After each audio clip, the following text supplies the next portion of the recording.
এটা নতুন চিন্তা। স্থায়ী কৃষিকাৰ্য আৰু বসবাসৰ বাবে ভূমি নিৰ্বাচন কৰোঁতে কোনবোৰ দিশৰ ওপৰত চাওলুং চুকাফাৰ যি জ্ঞান, এই জ্ঞান যথেষ্ট।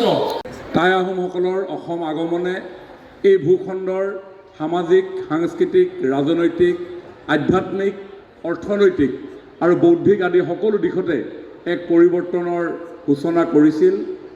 চাওলুং চুকাফাৰ আগমনৰ আগলৈকে এই ভূখণ্ডৰ এটা সামগ্ৰিক যি পৰিচয়, সেই পৰিচয় আমি নাপাওঁ। গভীৰ অন্তৰ্দৃষ্টি আৰু গঠনমূলক নেতৃত্বৰে অসম ৰাজ্য আৰু অসমীয়া জাতি সত্তাৰ সৃষ্টি কৰা প্ৰথমগৰাকী ব্যক্তিয়ে আছিল চাওলুং চুকাফা। মাওলুং ৰাজ্যৰ ৰাজকোঁৱৰ চুকাফাই 1828 খ্ৰীষ্টাব্দৰ আঘোণ মাহৰ 16 তাৰিখে সৈন্য সামন্ত লগত লৈ পাটকাই পৰ্বত পাৰ হৈ সদল বলে সমতলেদি পশ্চিমৰ দিশে আগবাঢ়ি এই ভূখণ্ডত নিজৰ আধিপত্য বিস্তাৰ কৰিবৰ কাৰণে উপস্থিত হৈছিল। চৰাইদেউত ৰাজধানী পাতি তেখেতে অসমীয়া মানুহৰ এক নতুন ইতিহাসৰ পাতনি মেলিছিল।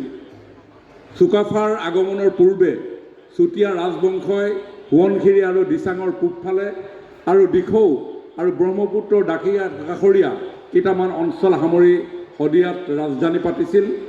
দিখৌৰ পশ্চিম দিশত কছাৰীসকলৰ অন্যতম এটা শক্তিশালী ঠাল হিৰিম্বিয়াল কছাৰীসকলে ধনশিৰিৰ পাৰত ডিমাপুৰত ৰাজধানী পাতি ৰাজ্য শাসন কৰিছিল।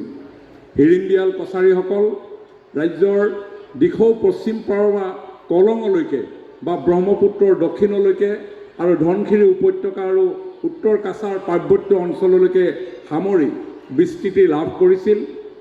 চৰাইদেউৰ চুবুৰীয়া ৰাজ্য আছিল মৰাণ আৰু বৰাহীসকলৰ।